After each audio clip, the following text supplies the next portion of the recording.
ಎಲ್ರಿಗೂ ನಮಸ್ಕಾರ. ಲೈಂಗಿಕತೆ ಇಷ್ಟೊಂದು ಮುಚ್ಚುಮರೆ ಏಕೆ? ನುಡಿಸಿರಿ ವಿಶೇಷ ಕಾರ್ಯಕ್ರಮಕ್ಕೆ ಸ್ವಾಗತ. ನಾನು ಮನುವೈದ್ಯ.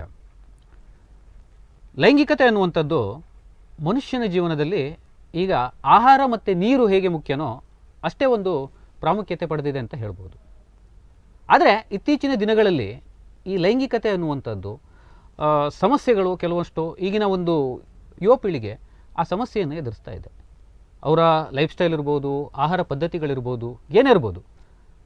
ಹಾಗಾದರೆ ನೋಡೋಣ ಈ ಒಂದು ಲೈಂಗಿಕತೆಯ ಕುರಿತಾಗಿ, ಮತ್ತು ಅದು ಎಷ್ಟು ಪ್ರಾಮುಖ್ಯತೆ, ಯಾಕೆ ನಾವು ಅದನ್ನು ಮುಚ್ಚುಮರೆ ಮಾಡ್ತೀವಿ, ಮತ್ತು ಅದರ ಈಗಿನ ಪ್ರಸ್ತುತ ಸಮಸ್ಯೆಗಳೇನು, ಮತ್ತು ಅದಕ್ಕೆ ಪರಿಹಾರಗಳೇನು, ಈ ಎಲ್ಲದರ ಕುರಿತಾಗಿ ನಮ್ಮ ಜೊತೆಗೆ ಚರ್ಚೆ ಮಾಡೋದಕ್ಕೆ ಪ್ರಖ್ಯಾತ ವೈದ್ಯರಾಗಿರುವಂತಹ, ಪ್ರಖ್ಯಾತ ಮೂತ್ರರೋಗ ತಜ್ಞರು, ಹಾಗೆ ಅಂತಾರಾಷ್ಟ್ರೀಯ ಮಾನ್ಯತೆ ಪಡೆದಂತಹ ಲೈಂಗಿಕ ತಜ್ಞರು ಆಗಿರುವಂತಹ ಡಾಕ್ಟರ್ ಗಜಾನನ್ ಭಟ್ರವರಿದ್ದಾರೆ.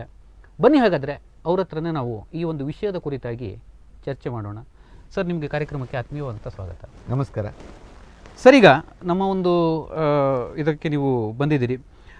ಒಂದು ಹೊಸ ವಿಷಯವನ್ನು ನಾವು ಹೊಸದಂತ ಹೇಳೋಕ್ಕಾಗಲ್ಲ. ಲೈಂಗಿಕತೆ ಅನ್ನುವಂಥದ್ದು ಮನುಷ್ಯನ ಒಂದು ಜೀವನದ ಒಂದು ಅವಿಭಾಜ್ಯ ಒಂದು ಅಂಗ ಅಂತ ನಾವು ಹೇಳ್ಬೋದು. ಸೊ ಒಂದು ಆರೋಗ್ಯಕರ ಲೈಂಗಿಕತೆ ಅಂದರೆ ಏನು ಅನ್ನೋದ್ರ ಬಗ್ಗೆ ಸ್ವಲ್ಪ ತಿಳಿಸ್ಕೊಡ್ತೀರಾ? ತಾವೇ ಈಗಾಗಲೇ ಹೇಳಿದಂತೆ ಲೈಂಗಿಕತೆ ಅನ್ನತಕ್ಕಂಥದ್ದನ್ನು ತಾವು ಅತ್ಯಂತ ಉತ್ತಮವಾಗಿ ನಿರೂಪಿಸಿದ್ದೀರಿ. ಹೇಗೆ ಅನ್ನ ಆಹಾರ ಮುಖ್ಯವೋ ಹಾಗೆ ಲೈಂಗಿಕತೆಯೂ ಮುಖ್ಯ ಅಂತ ಹೇಳ್ತೀರಿ. ಆದರೆ ಅದೃಷ್ಟವೋ ದುರಾದೃಷ್ಟವೋ, ತಮಗೆ ಗೊತ್ತಿರ್ಬೋದು, ಬೇಲೂರು ಹಳೇಬೀಡಿನ ದೇವಸ್ಥಾನಗಳ ಶಿಲ್ಪಗಳಲ್ಲಿ ಲೈಂಗಿಕತೆ ಕಾಣಿಸ್ತದೆ. ಖಂಡಿತ. ಹೌದಾ? ಹೌದೌದು. ಆಮೇಲೆ ಹಿಂದಿನ ಪುರಾತನ ನಾವು ಯಾವ ಕಾಲ ಅಂತ ಹೇಳ್ತೀವಿ? ಗುಪ್ತರ ಕಾಲ ಅಂತ ಹೇಳ್ತೀವಿ, ಇಲ್ಲ ಚಾಳುಕ್ಯರ ಕಾಲ ಅಂತ ಹೇಳ್ತೀವಿ. ಹೌದು. ಎಲ್ಲ ಕಾಲಗಳಲ್ಲೂ ಕೂಡ ಲೈಂಗಿಕತೆಯ ಏನು ಪ್ರಾಮುಖ್ಯತೆ ಅದನ್ನು ಮೇಂಟೈನ್ ಮಾಡ್ಕೊಂಡು ಬಂದಾಗಿತ್ತು, ಬ್ರಿಟಿಷರ ಆಡಳಿತದ ನಂತರ ಅದು ತನ್ನಂತ ತಾನೇ ಹಿಂಸರಿದು ಹೋಯಿತು. ಹಾಗಾದರೆ ಈ ತರಹ ಒಂದು ಪ್ರಾಮುಖ್ಯವಾದ ಘಟ್ಟದಿಂದ ಲೈಂಗಿಕತೆ ಹಿಂದೆ ಸರಿಲಿಕ್ಕೆ ಕಾರಣ ಏನು ಅನ್ನುವಂಥದ್ದನ್ನು ಆಲೋಚನೆ ಮಾಡಿಕೊಳ್ತಾ ಬಂದರೆ ಏನಾಗಿದೆ ಅಂತಂದರೆ, ತಮಗೆ ಅರಿವಿರಬಹುದು, ಈ ಪಾಶ್ಚಿಮಾತ್ಯ ದೇಶಗಳಲ್ಲಿ ಒಂದು ಕಾಲದ ರಿವಲ್ಯೂಷನ್ ಅಂತ ಹೇಳ್ತೀವಿ, ಇಂಡಸ್ಟ್ರಿಯಲ್ ರಿವಲ್ಯೂಷನ್, ಕೈಗಾರಿಕಾ ಕ್ರಾಂತಿ ಅನ್ನತಕ್ಕಂಥ ಬರೋದಕ್ಕಿಂತ ಮುಂಚೆ ಆ ಕಾಲವನ್ನು ಅಂಧಯುಗ ಅಂತ ಕರೆದ್ರು. ಅಂದ್ರೇನು, ಆ ಪೀರಿಯಡ್ನಲ್ಲಿ ಕೇವಲ ಧಾರ್ಮಿಕವಾದಂಥ ವಿಚಾರಗಳು ಮತ್ತು ಚರ್ಚು ಇಂಥದ್ದು ಮಾತ್ರ ಪ್ರಾಮುಖ್ಯತೆಯನ್ನು ಪಡ್ಕೊಳ್ತು, ಮತ್ತು ಅದರ ಮೇಲೆ ಇರತಕ್ಕಂಥ ಎಲ್ಲ ರೀತಿಯ ಜೀವನದ ಎಲ್ಲ ರೀತಿಯ ಘಟನೆಗಳಿಗೆ ಅದೇ ಕಂಟ್ರೋಲ್ ಮಾಡ್ತಕ್ಕಂಥ ಪರಿಸ್ಥಿತಿ ಇತ್ತು. ಹೌದಾ? ಹೌದು. ಆ ಥರದ ಪರಿಸ್ಥಿತಿಯಲ್ಲಿ ಮೂಡಿದಂಥ ವಿಚಾರಗಳನ್ನು ಬ್ರಿಟಿಷರ ಕಾಲದಲ್ಲಿ ನಮ್ಮ ಮೇಲೆ ಹೇರಲಾಯಿತು ಅಂತಕ್ಕಂಥ ಒಂದು ಭಾವನೆ ನಮ್ಮಲ್ಲಿದೆ. ನಾವು ಅದರಿಂದ ಇನ್ನೂ ಹೊರಗೆ ಬಂದಿಲ್ಲ. ಅದಕ್ಕಾಗಿ ನಿಮಗೆ ಆಶ್ಚರ್ಯ ಅನ್ನಿಸ್ತದೆ, ವಾತ್ಸಾಯನ ಕಾಮಸೂತ್ರವನ್ನು ನಾವು ಬರೆದಿದ್ದೇವೆ. ಆದರೆ ವಾತ್ಸಾಯನ ಕಾಮಸೂತ್ರದಲ್ಲಿರ್ತಕ್ಕಂಥ ಪೊಸಿಷನ್ಗಳಾಗಲಿ, ಆ ಭಂಗಿಗಳಾಗಲಿ, ಅಲ್ಲಿರ್ತಕ್ಕಂಥ ರಸಿಕತನವನ್ನಾಗಲಿ ನಾವು ಜನರ ಎದುರಿಗೆ ಆಡಬೇಕು ಅಂತಾದರೆ ಮುಚ್ಚುಮರೆ ಮಾಡ್ತೀವಿ.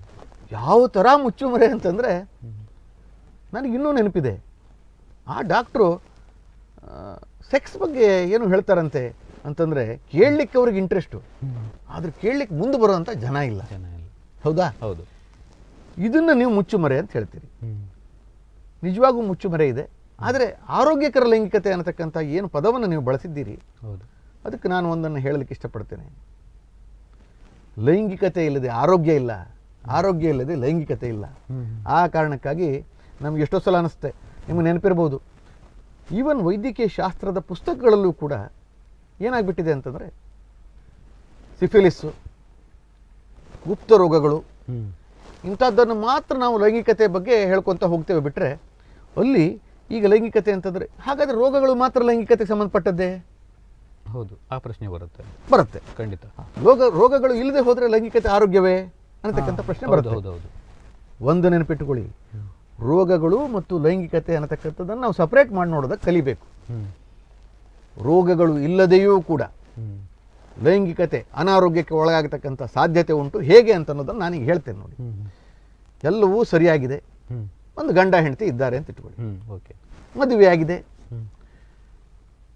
ಇಬ್ಬರೂ ವೆಲ್ ಎಜುಕೇಟೆಡ್, ತುಂಬ ಕಲ್ತು ಬಿಟ್ಟಿದ್ದಾರೆ. ಆದರೆ ದಿನಗಳ ಕಾಲ ವರ್ಷಗಳ ಕಾಲ ಉಳಿದ್ರೂ ಕೂಡ ಅವರಿಬ್ಬರ ಮಧ್ಯೆ ಸಮ್ಮಿಳನ ಸಾಧ್ಯವಾಗಿಲ್ಲ. ಸಮ್ಮಿಳನ ಅಂದರೆ ಲೈಂಗಿಕವಾದ ಸಮ್ಮಿಳನ. ಹಾಗಂತೇಳಿ ಫ್ರೆಂಡ್ಶಿಪ್ ಇರ್ಬೋದು, ಹೆಗಲ ಮೇಲೆ ಕೈ ಹಾಕೊಂಡು ಓಡಾಡ್ತಿರ್ಬೋದು, ಶಾಪಿಂಗ್ ಮಾಡ್ತಿರ್ಬೋದು. ಹೌದು, ನೋಡಕ್ ಪ್ರೀತಿಯಿಂದನೂ ಇರುತ್ತೆ. ಪ್ರೀತಿಯಿಂದ ಇರ್ತಾರೆ. ಮನೆಯವರಿಗೆ ಏನಿಸ್ತದೆ ಎಷ್ಟು ಪ್ರೀತಿ. ಯಾವಾಗ ಬೆಳಕಿಗೆ ಬರ್ತದೆ ಇದು ಅಂತಂದ್ರೆ ಮನೆಯವರು ಕೇಳ್ತಾರೆ, ಅಲ್ಲ ಮದುವೆಯಾಗಿ ಭಾಳ ದಿನ ಆಯ್ತಲ್ಲ, ನಮಗೆ ಮೊಮ್ಮಕ್ಕಳೇ ಇಲ್ಲ ಅಂತ ಪಾಲಕರು ಕೇಳಿದಾಗ ಸಾವಕಾಶವಾಗಿ ಹೊರಗೆ ಬರ್ತದೆ. ಅಲ್ಲ ನಮಗೆ ಏನು ಅಂತಂದರೆ ಏನೋ ಒಂದು ಮುಜುಗರ ಅಂತೇಳಿ. ಆವಾಗ ಮನೆಯವ್ರು ಹೇಳ್ತಾರೆ, ಒಂದ್ಸಲ ಡಾಕ್ಟರ್ ಹತ್ರ ಹೋಗಿ ತೋರಿಸ್ಕೊಂಡು ಬಾ ಅಂತ. ನೀವು ಆಶ್ಚರ್ಯ ಪಡ್ತೀರಿ. 17 ಈ ವೈದ್ಯಕೀಯ ಶಾಸ್ತ್ರದಲ್ಲಿ ಇರತಕ್ಕಂಥ ಒಂದು ನಿರೂಪಿಸಲಾಗಿರ್ತಕ್ಕಂಥ, ಅಂದರೆ ಮಾರ್ಕ್ ಮಾಡಿರಲಾಗಿರ್ತಕ್ಕಂಥ ಅಥವಾ ರೆಕಾರ್ಡ್ ಮಾಡಿರ್ಲಿಕ್ಕೆ ಆಗಿರ್ತಕ್ಕಂಥ ಅತ್ಯಂತ ದೀರ್ಘಾವಧಿಯ ಸಮ್ಮಿಳನ ಆಗದಿರ್ತಕ್ಕಂಥ ಇದು ಅವಧಿ ಎಷ್ಟು ಗೊತ್ತಾ ನಿಮಗೆ? 17 ವರ್ಷ. 17 ವರ್ಷಗಳ ಕಾಲ ಮದುವೆಯಾಗಿ ಚೆನ್ನಾಗಿದ್ದಾರೆ ಗಂಡ ಹೆಂಡತಿ, ನೋಡ್ಲಿಕ್ಕೆ ಭಾಳ ಚಂದ, ಏನು ಅನುರೂಪವಾದ ದಾಂಪತ್ಯ. ಮಕ್ಕಳಿಲ್ವಲ್ಲ ಅಂತೇಳಿ ಡಾಕ್ಟರ್ ಹತ್ರ ಹೋಗಿ ಕೇಳಿದ್ರೆ, ನಾವಿಬ್ರು ಫ್ರೆಂಡ್ಸು ಡಾಕ್ಟ್ರೇ ಅಂದ್ರಂತೆ. ಫ್ರೆಂಡ್ಸು ಡಾಕ್ಟ್ರೇ ಅನ್ನತಕ್ಕಂಥ ಮಾತಿನ ಕೊನೆಯಲ್ಲಿ ಇರ್ತಕ್ಕಂಥ ನಿಮ್ಮ ನೋಡಿ ನಗು ಹೇಗಿರ್ತದೆ. ನಗುವಿನಲ್ಲೂ ಒಂದು ವಿಷಾದ ಬಂತು ಅಂತ ಆದರೆ ಆ ವಿಷಾದವನ್ನು ಕಂಡಿಡಬೇಕಾದ್ರೆ ಡಾಕ್ಟ್ರು ಅಲ್ವಾ? ಡಾಕ್ಟ್ರು ಖಂಡಿತ. ಆ ಡಾಕ್ಟ್ರು ಆ ವಿಷಾದದ ಗೆರೆಯನ್ನ ಹುಡುಕೊಂಡು ಮೂಲದಲ್ಲಿ ಹೋದ್ರೆ ಅವ್ರು ಹೇಳಿದ್ರಂತೆ, ಮೊದಲು ನಾವು ಇದಕ್ಕೆ ಅಡ್ಜಸ್ಟ್ ಆಗಬೇಕು. ಇದು ಸರಿಯಲ್ಲ, ಹೊಸತಲ್ವಾ. ಹುಡುಗಿಗೆ ವಸ್ತು ಅಂತ ಹುಡುಗ, ಹುಡುಗನಿಗೆ ವಸ್ತು ಅಂತ ಹುಡುಗಿ. ಹುಡುಗಿಗೆ ಏನನ್ನಿಸ್ತು, ನಾನಾಗಿ ಮುಂದುವರೆದು ಬಿಟ್ಟೆ ಅಂತಂದ್ರೆ ನಾನು ಈಗ ನಿಮ್ಗೆ ಗೊತ್ತಲ್ಲ ಚಾಲು ಅಂದ್ಬಿಡ್ತಾರೆ. ಸೊ ಚಾಲು ಅಂದ್ಬಿಡ್ತಾರೇನೋ ಅಂತ ಅವಳು. ಈ ಹುಡುಗಿ ನೋವಾಗತ್ತೇನೋ ಅಂತ ಹುಡುಗ. ಸೊ ಇವರು ಲೈಂಗಿಕವಾಗಿ ಮಿಲನವಾಗ್ಲಿಕ್ಕೆ ಹೋಗಲೇ ಇಲ್ಲ. ಸಾವಕಾಶವಾಗಿ ಏನಾಯಿತು ಅಂದರೆ ಮಿಲನ ಅನ್ನೋದು ಹೆದರಿಕೆ ಸ್ಟಾರ್ಟ್ ಆಯಿತು. ರಾತ್ರಿ ಆದಂತೆಲ್ಲ ಇದೊಂಥರ ಹಾರರ್ ಸ್ಟೋರಿ ಥರ. ಇವತ್ತು ರಾತ್ರಿ ಆಗುತ್ತೆ, ಈ ರಾತ್ರಿ ಹೇಗೆ ಕಳಿಬೇಕು ಅಂತಾಯಿತು. ಆತಂಕ ಜಾಸ್ತಿ ಆಯಿತು. ಆತಂಕ ಜಾಸ್ತಿ ಆದ ತಕ್ಷಣ ಲೈಂಗಿಕವಾದ ಸಮಸ್ಯೆಗಳು ಪ್ರಾರಂಭವಾಗ್ತವೆ. ಲೈಂಗಿಕವಾದ ಸಮಸ್ಯೆಗಳು ಯಾವ್ಯಾವು?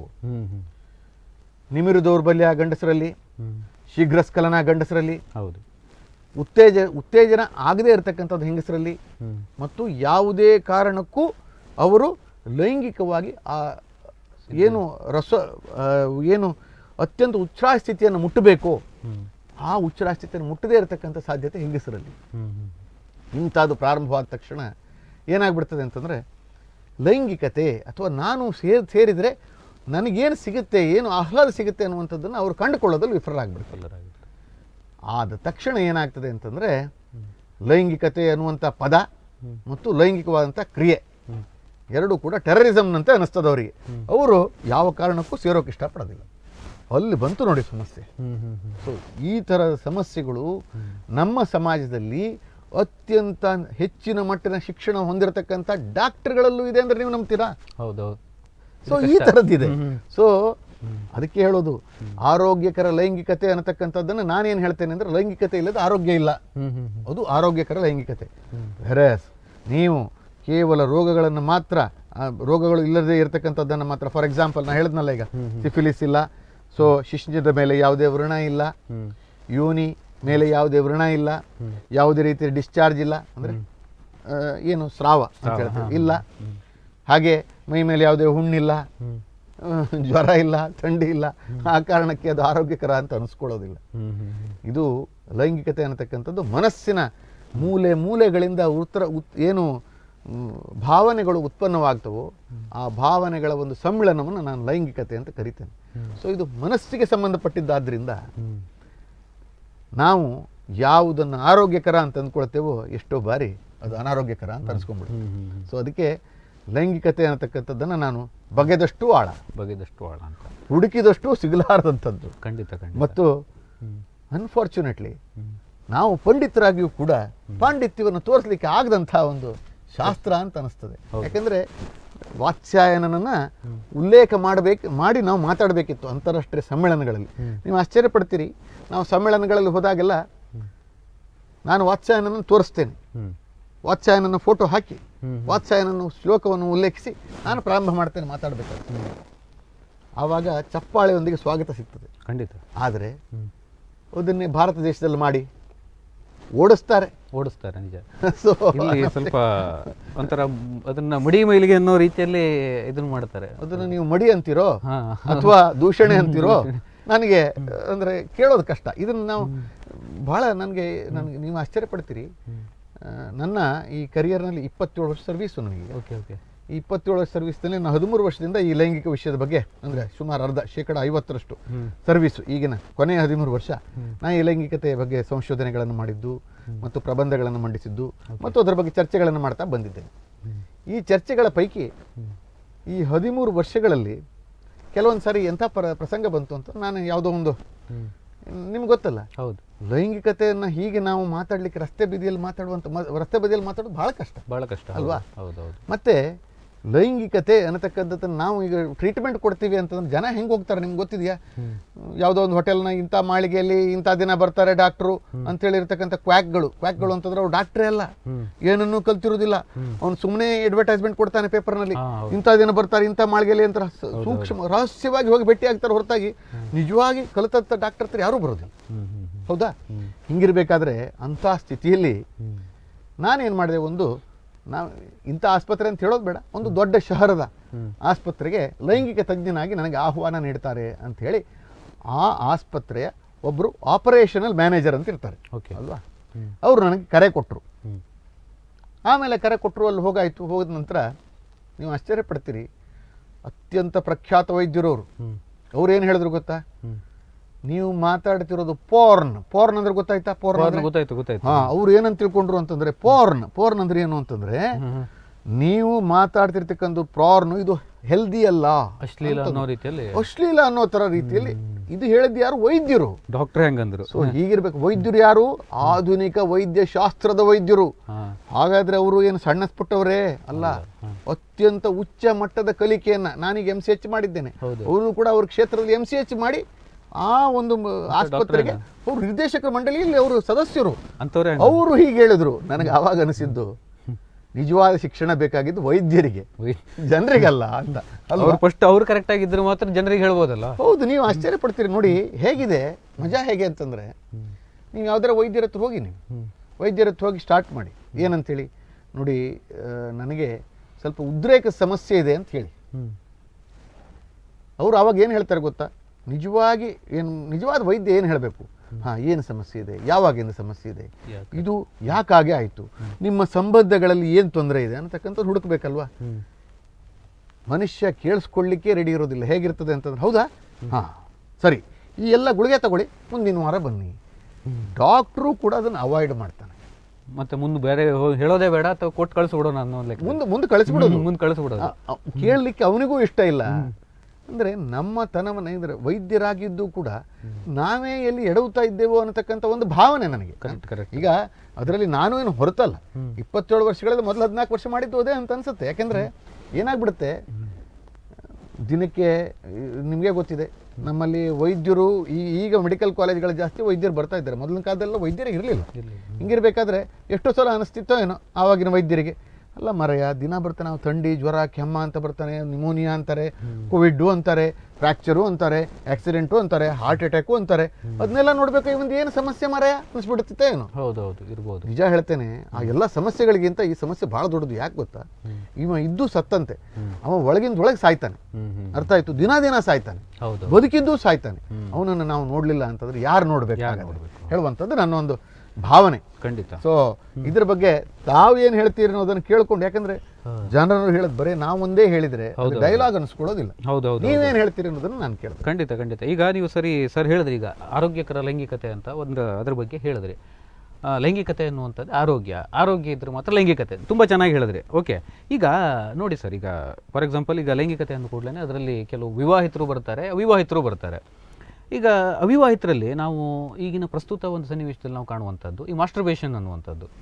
ಸೊ ಹಸ್ತಮೈಥುನ ಅಂತ ಹೇಳ್ತಾರಲ್ಲ, ಈ ಹಸ್ತಮೈಥುನದ ಬಗ್ಗೆ ಕೆಲವರು ತಪ್ಪು ಕಲ್ಪನೆಗಳು ಇದೆ. ಕೆಲವಷ್ಟು ನೀವು ಹೇಳಿದ್ರಿ, ಡಾಕ್ಟರ್ಗಳೇ ಅಲ್ಲ ಅವ್ರು ಏನೇನೋ ಹೇಳ್ತಾರೆ ಅಂತ ಹೇಳಿ. ಆ ಹಸ್ತಮೈಥುನದಿಂದ ಏನಾದರೂ ಸಮಸ್ಯೆಗಳಿದೆಯಾ, ಅಥವಾ ಕೆಲವರು ಅದರಿಂದನೇ ಮಾನಸಿಕ ಖಿನ್ನತೆಗೆ ಒಳಗಾಗೋರಿದ್ದಾರೆ. ನಾ ಹಸ್ತಮೈಥುನ ಮಾಡ್ತಾ ಇದ್ದೀನಿ, ಏನೋ ಒಂದು ತೊಂದರೆ ಆಗ್ತಾ ಇದೆ, ಯಾವತ್ತೋ ಒಂದು ದಿವಸ ಏನೋ ಆಗಿಲ್ಲ ಅಂದ್ಕೂಡಲೇ ಹೌದು ಇವತ್ತು ನನಗೆ ತೊಂದರೆ ಆಗ್ತಾ ಇದೆ, ಈ ಥರ ಅಂದ್ಕೊಂಡು ಕೆಲವೊಬ್ಬರು ಭಯಕ್ಕೆ ಬಿದ್ದು ಖಿನ್ನತೆ ಒಳಗಾಗಿ ಆ ಥರ ಆಗಿದ್ದನ್ನು ಕೆಲವು ಉದಾಹರಣೆಗಳನ್ನು ನಾವು ಕೇಳಿದ್ದೀವಿ.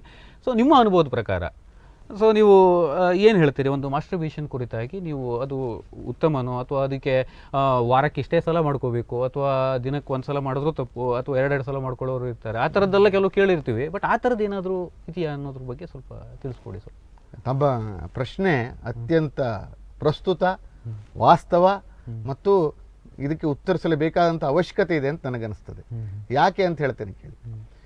ನಾವು ಭಾರತ ದೇಶದವರು, ಭಾರತ ಮತ್ತು ಈ ಥರ ಏನು ನಾವು ಪೂರ್ವಾತ್ಯ ದೇಶಗಳು ಅಂತ ಏನು ಕರಿತೇವೆ, ಭಾರತ, ಚೈನಾ, ಜಪಾನು, ಇದು ಕೊರಿಯಾ, ಈ ಎಲ್ಲ ಏನು ದ್ವೀಪ ಸಮುದಾಯಗಳು ಅವೆಲ್ಲ ಸೇರಿ ಮಲೇಷಿಯಾ, ಈ ಎಲ್ಲ ಅದು ಒಂದು ಜನಾಂಗ. ಒಂದು ಜನಾಂಗದಲ್ಲಿ ಇರ್ತಕ್ಕಂಥ ಒಂದು ಭಾವನೆ ಏನು ಅಂತಂದರೆ, ವೀರ್ಯ ಅನ್ನತಕ್ಕಂಥದ್ದು ಅತ್ಯಂತ ಮಹತ್ವವಾದಂಥ ಒಂದು ದ್ರವ. ಅದು 70 ಹನಿಗಳ ರಕ್ತದಿಂದ ಒಂದು ಹನಿ ವೀರ್ಯ ಆಗ್ತದೆ ಅನ್ನುವಂಥ ಒಂದು ಭಾವನೆ ಜನರಲ್ಲಿ ಬೇರೆಯವರು ಬಿಟ್ಟಿದೆ. ಹೌದೌದು. ಆದ್ದರಿಂದ ನೀವು ವೀರ್ಯ ಅಂತ ಅನ್ನೋದು ಏನಾದರೂ ಅಕಸ್ಮಾತ್ತಾಗಿ ಲಾಸ್ ಆಯಿತು ಅಂತಾದರೆ ಅಂದ್ರೆ ಹೋಗ್ಬಿಡ್ತು. ನೀವು ನೋಡಿರ್ಬೇಕು, ನನಗೆ ಸ್ವಪ್ನ ಸ್ಖಲನ ಆಗ್ತದೆ ಅಂತ ಹೆದರ್ಕೊಂಡು ಬರೋರು ನೋಡಿರ್ಬೇಕು. ಅಯ್ಯೋ ನನಗೆ ಕನಸಿನಲ್ಲೇ ಹೋಗ್ಬಿಡ್ತದೆ, ನನಗೆ ಅಶಕ್ತತೆ ಆಯಿತು. ಇನ್ನು ಹೆಂಗಸರಲ್ಲಿ ಒಂದು, ನನಗೆ ಬಿಳಿ ಮಿಟ್ಟು ಹೋಗ್ತದೆ. ಬಿಳಿ ಮುಟ್ಟು ಅಂದ್ರೆ ಧಾತು ಹೋಗ್ಬಿಡ್ತದೆ, ದೇಹದಿಂದ ಹೋಗ್ಬಿಡ್ತದೆ, ಅದರಿಂದ ನನಗೆ ತೊಂದರೆ ಆಯಿತು ಅಂತ ಬರುವಂಥವ್ರು ಕೇಳಿರ್ಬೇಕು. ಇವೆಲ್ಲ ಏನು ಗೊತ್ತಾ, ಇದು ಒಂದು ನಂಬಿಕೆಯ ಒಂದು ವಾತಾವರಣದಿಂದ ಉಂಟಾಗಿರ್ತಕ್ಕಂಥದ್ದು. ನಂಬಿಕೆಯನ್ನು ತಪ್ಪು ಅಂತ ನಾನು ಹೇಳೋದಿಲ್ಲ, ಆದರೆ ನೆನಪಿಟ್ಟುಕೊಳ್ಳಿ, ನಂಬಿಕೆಯಾಗಿ ಉಳಿಬೇಕು. ವಾಸ್ತವವಾಗಿ ವಿಜ್ಞಾನ ಏನು ಹೇಳ್ತದೆ ಅನ್ನುವಂಥದ್ದು ತಮಗೆ ಹೇಳ್ತೇನೆ. ರಕ್ತದಿಂದ, ಯಾವುದೇ ರಕ್ತದ ಹನಿಗಳಿಂದ ವೀರ್ಯ ಉತ್ಪಾದನೆ ಆಗೋದಿಲ್ಲ. ಅದು ಹೇಗೆ ಅಂತಂದರೆ, ವೀರ್ಯ ಉತ್ಪಾದನೆ ಮಾಡಲಿಕ್ಕೆ ಅಂತ ಸಪರೇಟ್ ಆದಂಥ ಒಂದು ಅಂಗ ಮಾನವನ ದೇಹದಲ್ಲಿ ಇದೆ. ಈ ಅಂಗ ಮನುಷ್ಯನಲ್ಲಿ, ನಿಮಗೆ ಆಶ್ಚರ್ಯ ಅನ್ನಿಸ್ತಿರ್ಬೋದು, ಮನುಷ್ಯನಲ್ಲಿ ರಕ್ತಹೀನತೆ ಇದ್ದರೂ ಕೂಡ ಆತನಲ್ಲಿ ಉತ್ಪಾದನೆ ಆಗ್ತಕ್ಕಂಥ ವೀರ್ಯ ಕಡಿಮೆ ಆಗೋದಿಲ್ಲ.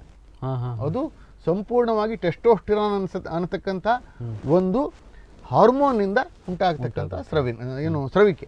ಹಿಂಗಿರ್ಬೇಕಾದ್ರೆ ರಕ್ತಹೀನತೆ ಅನ್ನೋ ಕಾರಣಕ್ಕೆ ಕೆಲವರು ವೀರ್ಯ ಕಡಿಮೆ ಆಗುತ್ತೆ ಅಂತ ತಿಳ್ಕೊಳ್ಬೇಡಿ. ಸೊ ಅದಕ್ಕೆ ರಕ್ತಹೀನತೆಗೂ ವೀರ್ಯಕ್ಕೂ ಸಂಬಂಧ ಇಲ್ಲ ಅಂತಂದ್ರೆ ವೀರ್ಯ ಹೋದ್ರೆ ರಕ್ತಹೀನತೆ ಜಾಸ್ತಿ ಆಗೋದು ಹೇಗೆ? ಹೌದಾ? ಸಂಬಂಧನೇ ಇಲ್ಲ. ವೈಜ್ಞಾನಿಕವಾಗಿ ನಿಮ್ಮ ನಂಬಿಕೆ ಏನು, ಈ ನಂಬಿಕೆ ಹೇಗೆ ಬಂತು ಅನ್ನುವಂಥದ್ದನ್ನು ನೀವು ಅರ್ಥ ಮಾಡ್ಕೋಬೇಕು. ಇದು ಯಾಕೆ ಬಂತು? ಒಂದು ಮೌಲಿಕ ಅಂತಂದ್ರೆ ನೀವೇನು ನೈತಿಕವಾಗಿ ಒಂದು ಮನುಷ್ಯ ಅಧಃಪತನಕ್ಕೆ ಜಾರಬಾರದು ಅನ್ನುವಂಥ ಒಂದು ಕಾರಣಕ್ಕಾಗಿ ಏನಾಗಿದೆ, ಈಗ ನೀವು ಹೀಗೆ ಮಾಡಿದರೆ ಸರಿ, ನೀವು ಅನೇಕ ಬಾರಿ ಸ್ಖಲನವನ್ನು ಮಾಡಿದರೂ ತೊಂದರೆ ಇಲ್ಲ ಅಂತ ಹೇಳಿಬಿಟ್ರೆ ಸ್ವೇಚ್ಛೆಯಾಗಿ ಮನುಷ್ಯ ಮಾಡಿಬಿಡ್ತಾನೆ ಅನ್ನುವಂಥ ಒಂದು ಕಾರಣಕ್ಕಾಗಿ ಶಾಸ್ತ್ರಗಳು ಒಂದು ನಿರ್ಬಂಧನವನ್ನು ಹಳೆ ಕಾಲದಲ್ಲಿ ಹೇರದಿತ್ತು. ಅದನ್ನು ನಾವು ಮುಂದುವರಿಸ್ಕೊಂಡು ಬಂದ್ಬಿಟ್ಟಿದ್ದೇವೆ. ನಾವು ಅದನ್ನು ಅಳೆದು ತೂಗಿ ಅದು ಸರಿಯೋ ತಪ್ಪು ಅಂತ ನೋಡೋ ಏನು ಚಿಂತನೆನೇ ಮಾಡಲಿಲ್ಲ. ಈಗಿನ ವಿಷಯ ಹೇಳ್ತೇನೆ ನೋಡಿ. ಮ್ಯಾಸ್ಟರ್ಬೇಷನ್ ಅಥವಾ ಮೈಥುನ ಅಂತಕ್ಕಂಥದ್ದು ಯಾವುದೇ ಕಾರಣಕ್ಕೂ ತಪ್ಪಲ್ಲ. ಎಲ್ಲಿ ತನಕ ತಪ್ಪಲ್ಲ? ನೀವು ಅದನ್ನೇ ರೂಢಿಯಾಗಿಸಿಕೊಳ್ಳೋ ತನಕ ತಪ್ಪಲ್ಲ. ಈಗ ಏನಾಗ್ಬಿಡ್ತದೆ ಅಂತ ಹೇಳಿದ್ರೆ, ಕೆಲವರು ಹೇಗೆ ಅಂತಂದ್ರೆ ಅದನ್ನು ಹ್ಯಾಬಿಟ್ ಮಾಡ್ಕೊಂಡು ಬಿಡ್ತಾರೆ. ನಿಮಗೆ ಯಾವುದು ಕೂಡ ಅತಿಯಾದ ವಿಷಯ ಅಂತ ಒಂದು ಗಾದೆ ಇದೆ. ಸೊ ಮೈಥುನವನ್ನೇ ನಾನು ನನ್ನ ದೈನಂದಿನ ಕೆಲಸ ಅಂತ ಮಾಡ್ಕೊಂಡೆ ಅಂತ ತಿಳ್ಕೊಳ್ಳಿ, ಅವಾಗ ತಪ್ಪೋದು. ಸೊ ಅದಕ್ಕೆ ನಾನೇನು ಹೇಳ್ತೇನೆ, ದಿನಕ್ಕೆ ಒಂದು ಬಾರಿ ಮಾಡಿದ್ರೆ ಯಾವುದೇ ರೀತಿ ತಪ್ಪು ಅಲ್ಲ. ಹಾಗಂತ ಹೇಳಿ ಮಾಡುವಂಥ ರೀತಿಯ ಮೇಲೆ ಹೋಗ್ತದೆ. ಏನಾಗ್ತದೆ ಅಂದರೆ, ಕೆಲವರು ನಿಮ್ಗೆ ಆಶ್ಚರ್ಯ ಪಡ್ತೀರಿ, ಮೈಥುನಕ್ಕೆ ಅಂತೇಳಿ ಅವರಿಗೆ ಸಹಜವಾಗಿ ಸ್ಮೂತ್ ಸರ್ಫೇಸ್ ಅಂದರೆ ಮೃದುವಾದಂಥ ಯಾವುದೇ ರೀತಿಯ ಒಂದು ಮೇಲ್ಮೈ ಉಳತಕ್ಕಂಥ ಯಾವುದ್ರ ಜೊತೆ ಉಜ್ಜಿಕೊಂಡ್ರೂ ಕೂಡ ಅವರಿಗೆ ವೀರ್ಯ ಸ್ಖಲನವೇ ಆಗೋದಿಲ್ಲ. ಆವಾಗ ರಫ್ ಸರ್ಫೇಸ್ ಉಪಯೋಗಿಸ್ತಾರೆ. ರಫ್ ಸರ್ಫೇಸ್ ಅಂದ್ರೆ ಏನು? ಅದು ಅದರ ಮೇಲೆ ಮುಳ್ಳಿನಂಥ ಸರ್ಫೇಸ್ ಇರಬೇಕು, ಅಂಥದನ್ನು ಉಪಯೋಗಿಸ್ಕೊಳ್ತಾರೆ. ಇನ್ನು ಕೆಲವರು ನೀವು ಆಶ್ಚರ್ಯ ಪಡ್ತೀರಿ, ಏಕದಮ್ ಟೈಟು, ಅದನ್ನ ಹಿಂದೆ ಮುಂದೆ ಸರಿಸಲಿಕ್ಕೆ ಆಗುದಿಲ್ಲ. ನಾನೇ ನನ್ನ ಜೀವನದಲ್ಲಿ ನೋಡಿದ್ದೇನೆ, ಒಂದು ರಿಂಗ್ನಲ್ಲಿ ಒಂದು ಮೆಟಾಲಿಕ್ ರಿಂಗು, ಪಂಚಲೋಹದ ರಿಂಗನ್ನು ಹಾಕೊಂಡು ಮೈಥುನ ಮಾಡ್ತಿದ್ದಂತ ಏನಾಗೋಯ್ತು, ದೊಡ್ಡಾಗಿದ್ದ ಶಿಶ್ನ ಹೊರಗೆ ಬರಲೇ ಇಲ್ಲ, ನಾನೇ ಕಟ್ ಮಾಡಿ ತೆಗೆದಿದ್ದೇನೆ. ಸೊ ಇದು ಮಾನಸಿಕವಾದಂಥ ತೊಂದರೆ. ಅಂದ್ರೆ ಸಹಜವಾಗಿ ನೀವು ಏನನ್ನೇ ಮಾಡಿದ್ರೂ ತಪ್ಪಲ್ಲ, ಅಸಹಜವಾದಂಥ ಪ್ರಾಕ್ಟೀಸ್ ತಪ್ಪು. ಈ ಮೈಥುನದಲ್ಲೂ ಕೂಡ ಅಸಹಜತೆ ಯಾವಾಗ ಕಾಣ್ತದೆ? ನೀವು ಏನಾಗ್ಬಿಡುತ್ತೆ, ಅಯ್ಯೋ ನನಗೆ ಬೆಳಗ್ಗೆ ಎದ್ದು ಕೂಡಲೇ, ನೀವು ನೋಡಿರ್ಬೇಕು, ಬೆಳಗ್ಗೆ ಎದ್ದು ಕೂಡಲೇ ನನಗೊಂದ್ಸಲ ಪೋರ್ನ್ ನೋಡಬೇಕು ಅನಿಸ್ತದೆ, ಅದು ತಪ್ಪು. ನೀವು ಒನ್ಸ್ ಇನ್ ಎ ವೈಲ್, ಎಲ್ಲೋ 15 ದಿನಕ್ಕೊಂದ್ಸಲ ಮನೋಲ್ಲಾಸಕ್ಕಾಗಿ ನೋಡ್ಬಿಡ್ತೇನೆ ಅಂತಂದ್ರೆ ಏನು, ಇನ್ನೊಬ್ಬರನ್ನ ಅವಹೇಳನ ಮಾಡದೆ ಅದನ್ನು ಮನಸ್ಸಿಗೆ ತೆಗೆದುಕೊಳ್ಳದೆ ಯಾವುದೇ ಕಾರಣಕ್ಕೂ ದೈಹಿಕವಾಗಿ ಮತ್ತು ಮಾನಸಿಕವಾಗಿ ಅದರ ಚಿಂತನೆಯನ್ನೇ ಮಾಡದೆ ನೀವು ಎಲ್ಲೋ ಒಮ್ಮೆ ಮೈಥುನ ಮಾಡುವಂಥದ್ದು ತಪ್ಪು ಅಂತ ನನಗೆ ಅನಿಸೋದೇ ಇಲ್ಲ. ಆದರೆ ಅದರ ಬದಲಿಗೆ ನೀವು ಅದನ್ನೇ ರೂಢಿ ಮಾಡಿಕೊಂಡು ಅದೇನಾಗ್ತದೆ, ಮಾನಸಿಕವಾಗಿ ಅದನ್ನೇ ನೆನೀತಾ ಇರೋದು. ಹೀಗೆ ಮಾಡಿದ್ದಲ್ಲ, ನಾನೇ ಹೀಗೆ ಮಾಡಿದ್ದೆ, ಇವತ್ತಿಗೆ ಮಾಡಿದ್ರೆ ಹೇಗೆ, ನಾಳೆ ಹೀಗೆ ಮಾಡಿದ್ರೆ ಹೇಗೆ, ಅದನ್ನೇ ನೀವು ಆಲೋಚನೆ ಮಾಡ್ತಾ ಹೋಗ್ತೀರಿ ಅಂತ ಆದರೆ ಅದು ಸಂಪೂರ್ಣ ತಪ್ಪು. ಹಾಗೆ ಮಾಡಬಾರ್ದು ಅನ್ನೋದೊಂದು ಬಿಟ್ಟರೆ ಬೇರೆ ಕಾರಣಕ್ಕೆ ಮೈಥುನ ಯಾವತ್ತೂ ತಪ್ಪಲ್ಲ. ಅದರಿಂದ ದೇಹಕ್ಕೆ ಯಾವುದೇ ತೊಂದರೆ ಇಲ್ಲ. ಬದಲಿಗೆ ನೀವು ಏನಾಗ್ತದೆ, ಎಷ್ಟೋ ಸಲ ನಿಮಗೆ ಅನ್ಯಾಚುರಲ್ ಸೆಕ್ಸ್ ಅಥವಾ ಬೇರೆಯವ್ರ ಜೊತೆ, ಈಗ ಅವಿವಾಹಿತರಿಗೆ ಅವರಿಗೆ ಸರಿಯಾದ ಜೋಡಿ ಇಲ್ಲ ಅಥವಾ ಅವರಿಗೆ ಸಂಗಾತಿ ಇಲ್ಲ ಅನ್ನೋ ಕಾರಣಕ್ಕೆ ಮೈಥುನ ಮಾಡ್ಕೊಳ್ತಾರೆ ಅಂತ ಅಂದ್ಕೊಳ್ಳುವ. ಏನು ಸಂಗಾತಿ ಇದ್ದವರು ಮಾಡ್ಕೊಳ್ಳೋದಿಲ್ವ ಅನ್ನೋ ಪ್ರಶ್ನೆ ಕೇಳ್ಬೋದು ನೀವು. ಸಂಗಾತಿ ಇದ್ದವರು ಮಾಡ್ಕೊಳ್ತಾರೆ, ಆಯ್ತಾ. ಆದ್ರೆ ಸಂಗಾತಿ ಇದ್ದವ್ರಿಗೆ ಏನು ಅಂತಾರೆ, ಅವರಿಗೆ ಒಂದು ಔಟ್ಲೆಟ್ ಇದೆ, ಹೌದು, ಅದನ್ನ ಹೊರಗೆ ಹಾಕ್ಲಿಕ್ಕೆ, ಅಂದ್ರೆ ಆ ಥರದ ಉದ್ರೇಕವನ್ನ ಹೊರಗೆ ಹಾಕ್ಲಿಕ್ಕೆ. ಬೇರೆ ಇವರಿಗಿಲ್ಲ. ಆ ಕಾರಣಕ್ಕೆ ಅವರು ಮಾಡ್ಕೊಳ್ತಾರೆ ಅಂತಾದರೆ, ಅವಿವಾಹಿತರು ಮಾಡ್ಕೊಳ್ತಾರೆ ಅಂತಾದರೆ ನಿಮ್ಗೆ ಅನಿಸೋದಿಲ್ವಾ, ಅವರು ಒಂದು ರಿಸ್ಕ್ ತಗೊಂಡು ಯಾವುದೇ ಒಂದು ರೋಗ ಇರತಕ್ಕಂಥ ಮತ್ತೊಂದು ಸಂಗಾತಿಯನ್ನು ಹುಡುಕೊಂಡೋಗಿ ಆ ರೋಗವನ್ನು ಅಂಟಿಸ್ಕೊಳ್ಳೋದಿಲ್ಲ ಅನ್ನುವಂಥ ಖಾತ್ರಿ ಆಯ್ತಾ ಇಲ್ವಾ ಇವರು ಮೈಥುನ ಮಾಡ್ಕೊಂಡಾಗ? ನಿಮ್ಗೆ ಗೊತ್ತಿರ್ಬೋದು, ಮೈಥುನ ಮಾಡ್ಕೊಂಡ ನಂತರ ನಿಮ್ಗೆ ಅದರಲ್ಲಿ ಇರ್ತಕ್ಕಂಥ ಇಂಟ್ರೆಸ್ಟ್ ಜೀರೋ ಆಗಿಬಿಡ್ತದೆ, ಸಂಪೂರ್ಣವಾಗಿ ಜೀರೋ. ಮತ್ತೆ ಮಾಡ್ಕೊಳ್ಬೇಕು ಅಂತ ಇಮಿಡಿಯೇಟ್ ಅನ್ಸೋದೇ ಇಲ್ಲ. ಸರಿಯಾದ ವ್ಯಕ್ತಿಯಲ್ಲಿ 24ರಿಂದ 48 ಗಂಟೆ ತನಕ ಅನಿಸೋದಿಲ್ಲ ಖರೆ ಅಂದ್ರೆ. ಆಫ್ಟರ್ ಅಡೋಲಸೆನ್ಸ್ ಅಂದ್ರೆ ಈ ಟೀನ್ ಏಜ್ ಬರ್ತದಲ್ಲ, 16, 18 ತನಕ, 19 ತನಕ ಏನ್ ಟೀನ್ ಏಜ್ ಅಂತ ಹೇಳ್ತೇವೆ, ಅವರಲ್ಲಿ ಪದೇ ಪದೇ ಮಾಡ್ಕೊಳ್ಬೇಕು ಅಂತ ಅನಿಸ್ತದೆ. ಆ ಟೈಮಲ್ಲಿ ಮೈಥುನದ ಗೀಳಿಗೆ ಸಿಕ್ಕಿಕೊಳ್ಳದೆ ಹೋದರೆ, ಆ ವೇಳೆಯಲ್ಲಿ ಟೀನ್ನಲ್ಲಿ ಹದಿಹರೆಯದಲ್ಲಿ ಆತ ಮೈಥುನದ ಗೀಳು ಅಂದ್ರೆ ದಿನವೂ ಅನೇಕ ಬಾರಿ ಮಾಡ್ಕೊಳ್ತಕ್ಕಂಥ ಗೀಳಿಗೆ ಸಿಕ್ಕಿಕೊಳ್ಳದೆ ಹೋದರೆ ಆತ ಸರಿಯಾದ ಮನುಷ್ಯನಾಗಬಲ್ಲ. ಅದು ಎಲ್ಲೋ ಒಮ್ಮೆ ಮಾಡ್ಕೊಂಡ್ರೆ ತಪ್ಪಲ್ಲ. ನಿಮ್ಗೆ ನೆನಪಿರ್ಬೋದು, ಓ ಮೈ ಗಾಡ್ 2 ಅಂತ ಒಂದು ಸಿನಿಮಾ ಒಂದು ಅಕ್ಷಯ್ ಕುಮಾರ್ ಅಲ್ವಾ? ಹೌದೌದು. ಸೊ ಅದು ಇದೇ ಮೈಥುನದ ಮೇಲೆ ಮಾಡಿದ್ದಾರೆ. ನೀವು ನೋಡಿ, ಮೈಥುನ ತಪ್ಪು ಅನ್ನತಕ್ಕಂಥದ್ದು ಮೊದಲು ತೆಗೀರಿ. ಆದರೆ ಅದನ್ನೇ ಗೀಳು ಮಾಡಿಕೊಂಡ್ರದು 100ಕ್ಕೆ 100 ತಪ್ಪು. ಅಂದ್ರೆ ಅದು ಯಾವುದೇ ರೀತಿಯಾದಂಥ ಅಂದ್ರೆ ಆರೋಗ್ಯದ ಮೇಲೆ ಪರಿಣಾಮ ಬೀರ್ತಾ ಹೋಗುತ್ತಾ? ಸಾಧ್ಯವೇ ಇಲ್ಲ. ನೀವು ಎಷ್ಟು ಬಾರಿ ಖರೆ ಅಂದ್ರೆ ಹೇಗೆ ಅಂತಂದ್ರೆ, ಅದು ದೈಹಿಕವಾಗಿ ನೀವು ಎಷ್ಟು ಸಲ ಮಾಡ್ಕೊಂಡ್ರೂ ತೊಂದರೆ ಕೊಡಲ್ಲ. ಆದ್ರೆ ಏನು ಅಂತಂದ್ರೆ, ಪದೇ ಪದೇ ದಿನಂಪ್ರತಿ ಅದೇ ಆಲೋಚನೆಯಲ್ಲಿ ಮುಳುಗಿದ್ರೆ ನಿಮ್ಮ ಮನಸ್ಸಿಗೆ ಅದು ಘಾಸಿ ಉಂಟು ಮಾಡುತ್ತೆ. ಆ ಕಾರಣಕ್ಕೆ ನೀವು ಅದನ್ನ ದಿನವೂ ಅದನ್ನೇ ರೂಢಿ ಮಾಡ್ಕೊಳ್ಳುವ ಹಾಗಿಲ್ಲ. ಅಂದ್ರೆ ಬೇರೆ ಕೆಲಸ ಮಾಡೋದಿಕ್ಕೆ ಅಥವಾ ಬೇರೆ ಏನಾದರೂ ಮಾಡೋದಿಕ್ಕೆ ಅದು ಕೊಡಲ್ಲ. ಆ ತರದ ಪರಿಸ್ಥಿತಿ ನೀವು ತಂದ್ಕೊಳ್ಬಾರ್ದು. ಅದು ಮಾನಸಿಕವಾಗಿ ತೊಂದರೆ ಕೊಡೋ ಹಂತಕ್ಕೆ ನೀವು ತೆಗೆದುಕೊಂಡು ಹೋಗೋದಿಲ್ಲ. ನಿಮ್ಮ ಮನಸ್ಸಿನ ಮೇಲೆ ನಿಮಗೆ ನಿಮ್ಮದೇ ಆದಂತ ನಿಯಂತ್ರಣ ಇದೆ ಅಂತ ಆದ್ರೆ ಮೈಥುನ ಅನ್ನುವಂಥದ್ದು ಅತ್ಯಂತ ಉತ್ತಮವಾದಂತ ಸಾಧನ ನಿಮ್ಮ ಉದ್ರೇಕವನ್ನ ಕಳ್ಕೊಳ್ಳೋದಕ್ಕೆ. ಇಲ್ಲ ಅಂತಾದ್ರೆ ನೀವು ಬೇರೆ ಬೇರೆ ರೋಗಗಳಿಗೆ ಅಂಟಿಸ್ಕೊಳ್ಳೋ ಚಾನ್ಸಸ್ ಜಾಸ್ತಿ ಇದೆ. ಯಾಕಂದ್ರೆ ಯಾವ ಸಂಗಾತಿಗೆ ಏನು ತೊಂದರೆ ಇದೆ ನಿಮ್ಗೆ ಗೊತ್ತಿಲ್ಲ, ಹೋಗ್ಬಿಡ್ತಾರೆ ಅಬ್ಸಲ್ಯೂಟ್ಲಿ. ಸೊ ಈ ಕಾರಣದಿಂದ ಮೈಥುನ ತೊಂದರೆದಾಯಕ ಅಲ್ಲ. ಎಲ್ಲಿ ತನಕ ನಿಯಂತ್ರಣದಲ್ಲಿದೆಯೋ ಅಲ್ಲಿ ತನಕ, ಎಲ್ಲಿ ತನಕ ಸಹಜವೋ ಅಲ್ಲಿ ತನಕ. ಸರ್, ಈಗ ನಾವು ಒಂದು ಮಾಸ್ಟರ್ಬೇಷನ್ ಮತ್ತು ಹಸ್ತಮೈಥುನದ ಬಗ್ಗೆ ನೀವು ಸಾಕಷ್ಟು ಮಾಹಿತಿಯನ್ನು ಕೊಟ್ಟರೆ, ಯಾವ ಥರ ಇರಬೇಕು, ಯಾವ ಥರ ಮಾಡ್ಕೋಬೇಕು, ಅದನ್ನು ಗೀಳಾಗಿ ಮಾಡ್ಕೋಬಾರ್ದು ಅನ್ನುವಂಥ ಒಂದು ಒಳ್ಳೆ ಮಾಹಿತಿಯನ್ನು ನೀವು ಕೊಟ್ಟರೆ, ಮತ್ತು ಒಳ್ಳೆ ಸಂದೇಶನೂ ಅದರಲ್ಲೇ ಇದೆ. ನಮ್ಮ ಯುವಜನತೆಗೆ ಒಂದು ಒಳ್ಳೆಯ ಸಂದೇಶ. ಸೊ ಈಗ ಮತ್ತೊಂದು ನಮ್ಮ ಪ್ರಶ್ನೆ ಏನು ಅಂದರೆ, ಈಗ ದಾಂಪತ್ಯ ಜೀವನದಲ್ಲಿ ಈ ಲೈಂಗಿಕತೆ ಎಷ್ಟು ಪ್ರಾಮುಖ್ಯತೆ ಪಡ್ಕೊಳ್ಳುತ್ತೆ? ಅಂದರೆ ಅದೇ ಇಂಪಾರ್ಟೆಂಟ್ ಆಗುತ್ತಾ? ಕೇವಲ ಅದಿದ್ರೂ ಮಾತ್ರ, ಲೈಂಗಿಕತೆ ಇದ್ರೂ ಮಾತ್ರ ದಾಂಪತ್ಯ ಜೀವನ ಸ್ಟ್ರಾಂಗ್ ಆಗಿರುತ್ತಾ ಅನ್ನುವಂಥದ್ದು ನಮ್ಮ ಪ್ರಶ್ನೆ. ನಿಮ್ಮ ಪ್ರಶ್ನೆ ನಾನು ಬಂದಾಗಿಂದ ನೋಡ್ತಾ ಇದ್ದೇನೆ. ನೀವು ಒಬ್ಬ ಲೈಂಗಿಕ ತಜ್ಞನಿಗಿಂತ ಅತ್ಯಂತ ಉತ್ತಮವಾಗಿ ಪ್ರಶ್ನೆಗಳನ್ನು ಸಿದ್ಧ ಮಾಡಿಕೊಂಡಿದ್ದೀರಿ.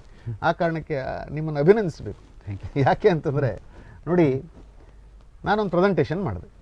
ಈಗ ನೋಡಿ, ಅಮೀಬಾ ಹೇಗೆ 1ರಿಂದ 2 ಆಗುತ್ತೆ, 2ರಿಂದ 4 ಆಗುತ್ತೆ, 4ರಿಂದ 8 ಆಗುತ್ತೆ ಗೊತ್ತಾ? ಅದನ್ನು ನಾವು ಅಲೈಂಗಿಕವಾಗಿ, ಅಂದರೆ ಲೈಂಗಿಕತೆ ಇಲ್ಲದೆ ಅದು ತನ್ನ ಏನು ಸಾಮ್ರಾಜ್ಯವನ್ನು ವಿಸ್ತಾರ ಮಾಡ್ಕೊಳ್ತಾ ಹೋಗ್ತದೆ, ತನ್ನ ಸಂಖ್ಯೆಯನ್ನು ಜಾಸ್ತಿ ಮಾಡ್ಕೊಳ್ತಾ ಹೋಗ್ತದೆ. ಹಾಗೆ ಮನುಷ್ಯ ಯಾಕೆ ಮಾಡಲಾರ ಅನ್ನುವಂಥದ್ದು ಒಂದು ಆಲೋಚನೆ ನನಗೆ ಬಂದಿತ್ತು. ಮಾಡಿದ್ದಿದ್ರೆ ಇದು ಯಾಕೆ ಗಂಡ ಹೆಂಡತಿ, ಇದು ಯಾಕೆ ಮದುವೆ, ಇದು ಯಾಕೆ ಲೈಂಗಿಕತೆ, ಇಷ್ಟೊಂದು ಕಾಂಪ್ಲೆಕ್ಸ್ ಯಾಕೆ ಅಲ್ವಾ? ನೋಡಿ, ಲೈಂಗಿಕತೆ ಎಂದು ಯಾವ ಹಂತದಲ್ಲಿ ಬಂದ್ಬಿಟ್ಟಿದೆ ಅಂತಂದ್ರೆ, ಏನು ಮಾಡಬೇಕು ಅಂತ ತಿಳಿಸೋರು ಯಾರಿಲ್ಲ, ಗುರು ಇಲ್ಲದ ಸಾಧನ ಅದು. ಹೌದಾ? ನೀವೇ ಕಂಡುಕೊಳ್ಬೇಕು, ನೀವೇ ದಾರಿ ಹುಡುಕೊಳ್ಬೇಕು. ಯಾಕಂದ್ರೆ ನಮ್ಮಲ್ಲಿ ಅದಕ್ಕೆ ಶಿಕ್ಷಣ ಬಹಳ ಕಡಿಮೆ. ನೀವು ಅಪ್ಪನ ಹತ್ರ ಕೇಳ್ಬಹುದಾ? ಅಲ್ಲ. ಅಮ್ಮನ ಹತ್ರ ಕೇಳ್ಬಹುದಾ? ನಾಚಿಕೊಳ್ತಾಳೆ. ಗೆಳೆಯರು ಗೆಳತಿಯರ ಹತ್ರ ಕೇಳ್ಬಹುದಾ?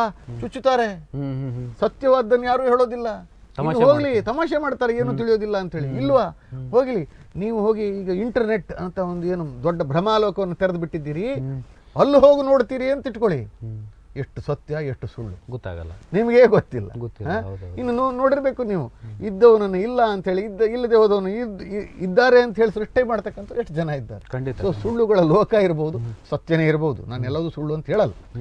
ಹೀಗಿರಬೇಕಾದ್ರೆ ಗುರುವಿಲ್ಲದ ಸಾಧನವನ್ನು ಬಳಸ್ಕೊಂಡು ನೀವು ಮದುವೆ ಮಾಡಿ ಲೈಂಗಿಕತೆಯನ್ನು ಬಳಸಿ ನಿಮ್ಮ ಸಂತಾನೋತ್ಪತ್ತಿ ಮಾಡಬೇಕು. ಎಂಥ ಚಾಲೆಂಜ್ ಅಲ್ವಾ? ಹೌದು. ಬದಲಿಗೆ ಅಮೀಬಾ ಥರ ನೀವು ಡಿವೈಡ್ ಹಾಕೊಂಡು ಹೋಗ್ಬೋದಿತ್ತಲ್ಲ, ಡಿವೈಡ್ ಹಾಕೊಂಡು ಹೋಗ್ಬೋದು ಅಲ್ವಾ? ಎಲ್ಲರೂ ಒಂದೇ ಥರ ಕಾಣ್ತಿದ್ರು, ಎಲ್ಲರೂ ಒಂದೇ ಥರ, ಎಲ್ಲರೂ ನಮ್ಮ ನೋಡಿ ನಿಮ್ಮ ಹಂಗೆ ನಿಮ್ಮದೇ ಸಂತತಿ ಅದು ಆಗ್ತಾ ಇತ್ತು, ನನ್ನ ಹಂಗೆ ಕಾಣ್ತಿತ್ತು, ಆ ಥರ ಇತ್ತು. ಯಾಕೆ ಆಗಿಲ್ಲ? ಇದನ್ನು ಡಾರ್ವಿನ್ನ ವಿಕಾಸವಾದ ಹೇಳ್ತದೆ. ಹೇಗೆ ಅಂತಂದರೆ, ಅಮೀಬಾ ಅಷ್ಟೆಲ್ಲ ಮಾಡಿಯೂ ಕೂಡ ಎಷ್ಟು ದಿನ ಬದುಕ್ತು, ಅಷ್ಟೆಲ್ಲ ಮಾಡಿ ಕೂಡ ವಿಕಾಸವಾದದಲ್ಲಿ ಎಷ್ಟು ಮುಂದೆ ಬಂತು. ಖಂಡಿತ. ಕಾಂಪ್ಲೆಕ್ಸ್ ಫಂಕ್ಷನ್ಗಳು ಅಂತ ಸಂಕೀರ್ಣವಾದಂಥ ಕೆಲಸಗಳನ್ನು ಎಷ್ಟು ಮಾಡ್ತು. ಆದರೆ ನಾವು ಮಾಡ್ತೀವಿ. ಈಗ ನಾವು ಯಾವ ಹಂತಕ್ಕೆ ತಂದ್ಕೊಂಡ್ಬಿಟ್ಟಿದ್ದೀವಿ ಅಂದರೆ, ಆರ್ಟಿಫಿಷಿಯಲ್ ಇಂಟೆಲಿಜೆನ್ಸಿಂದ ನಮ್ಮನ್ನೇ ನಾವು ಮತ್ತೊಂದು ಮರುಸೃಷ್ಟಿ ಮಾಡುವಷ್ಟು ಮುಂದೆ ಹೋಗ್ಬಿಟ್ಟಿದ್ದೀವಿ. ಹೌದಾ? ಸೊ ಆ ಹಂತದ ಹೊರಗೆ ಬ್ರೇನ್ ಮಿದುಳಿನ ಬೆಳವಣಿಗೆ ಕಾರಣ ಇರ್ತಕ್ಕಂಥ ಸಾಧ್ಯಾದ್ಯ ಯಾವುದರಿಂದ? ಗಂಡು ಹೆಣ್ಣಿನ ಸಮ್ಮಿಳನ ಹೇಗೆ ಸಾಧ್ಯ ಆಯಿತು? ಲೈಂಗಿಕತೆಯಿಂದ ಸಾಧ್ಯ ಆಯಿತು. ಲೈಂಗಿಕತೆ ಇಲ್ಲದೆ ಇದ್ದರೆ ಸಂತಾನೋತ್ಪತ್ತಿ ಸಾಧ್ಯ ಇಲ್ಲ. ಆಯ್ತಾ? ಹಾಗಂದ್ರೆ ಲೈಂಗಿಕತೆ ಇಲ್ದೋದ್ರೆ ಅಕಸ್ಮಾತ್ ಕೂಡಲೇ ಇಲ್ಲ ಅಂತ ಸಂಧಾನ ಮಾಡ್ಲಿಕ್ಕೆ ಸಾಧ್ಯ ಇಲ್ವೋ? ನಾವು ಕಂಡುಕೊಂಡಿದ್ದೇವೆ ಅದಕ್ಕೊಂದು ಉತ್ತರ. IVF, ಕೃತಕ ಗರ್ಭಧಾರಣೆ ಮಾಡಿಬಿಟ್ಟಿದ್ದೇವೆ.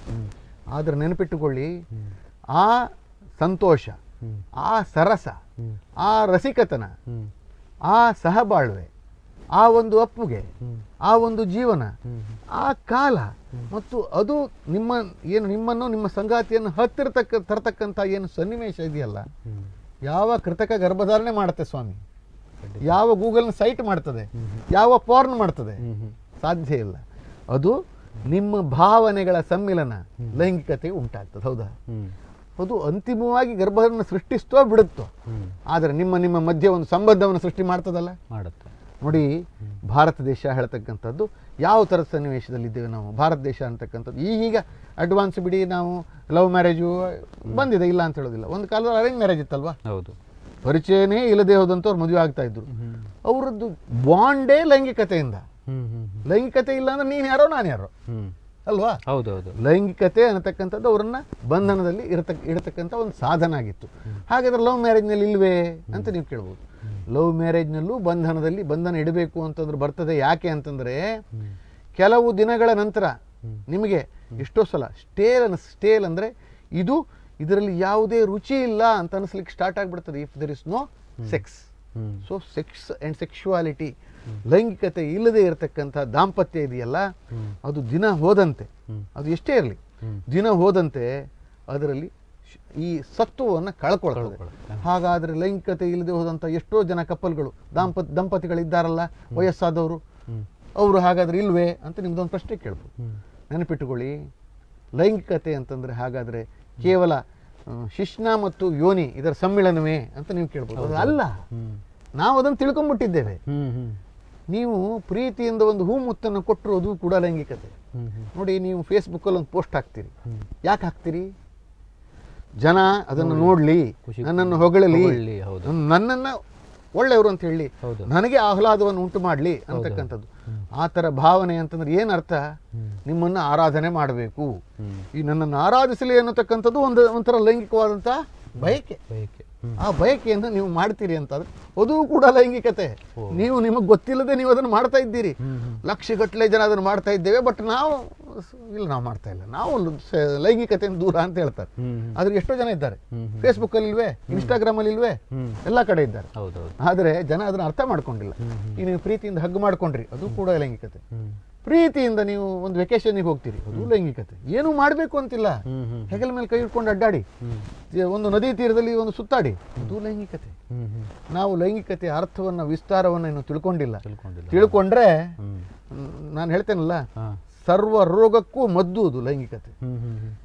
ಅತ್ಯಂತ ಕೊನೆಯ ಚರಣದಲ್ಲಿ ಇರತಕ್ಕಂಥ ಒಂದು ವ್ಯಕ್ತಿಗೂ ಕೂಡ ನೀವು ಪ್ರೀತಿಯನ್ನು ತೋರಿಸಿ ಅವನನ್ನು ಅಪ್ಪಿಕೊಂಡು ಅವನನ್ನು ಪ್ರೀತಿ ಮಾಡಿ, ಅಪ್ಪ ನಿನ್ನ ಸಲುವಾಗಿ ನಾನಿದ್ದೇನೆ ಅಂತ ಹೇಳ್ತೀರಿ ಅಂತ ಆದರೆ ಅದನ್ನು ನೀವು ಅಸೆಕ್ಷುವಲ್ ಅಂತ ಅನ್ಬೋದು, ಲೈಂಗಿಕ ಅಲ್ಲ ಅಂತ ಹೇಳ್ಬೋದು. ಅವನ ಸಂಗಾತಿ ಹೇಳಿದ, ಈಗ ಯಾರೋ ಹೇಳೋದು ಬೇರೆ, ಅವನ ಸಂಗಾತಿ ಹೇಳಿದ್ರೆ ಅರ್ಥ ಇರ್ತಕ್ಕಂಥ ಮಹತ್ವ ಎಷ್ಟು ದೊಡ್ಡದು ಗೊತ್ತಾ? ಹೌದೌದು. ಹಿಂಗಿರ್ಬೇಕಾದ್ರೆ ಅಲ್ಲಿ ಲೈಂಗಿಕತೆ ಇಲ್ವಾ? ಹಾಗಂತೇಳಿ ಅವ್ರೇನು ಸೇರ್ಕೊಂಡ್ರ? ಇಲ್ಲ.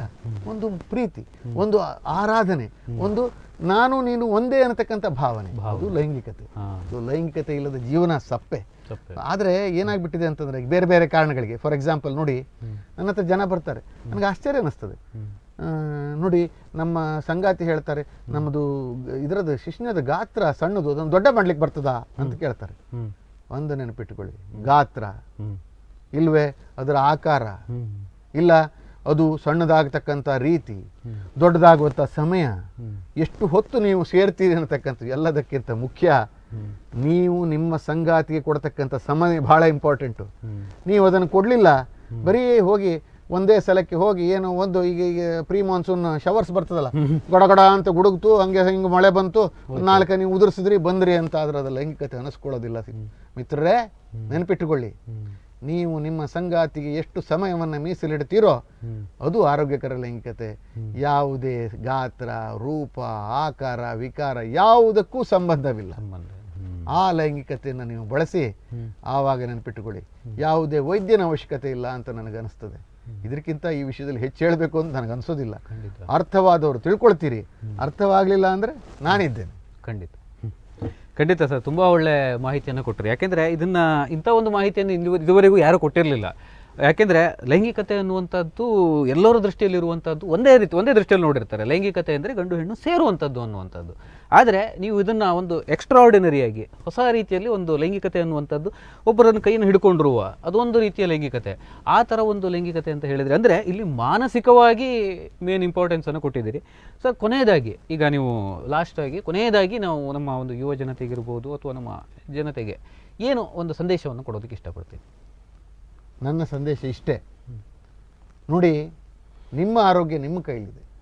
ಆ ಕಾರಣಕ್ಕಾಗಿ ಈ ಮುಚ್ಚುಮರೆ, ಈ ಹಿಂಜರಿಕೆ ಇದನ್ನೆಲ್ಲ ಬಿಡಿ.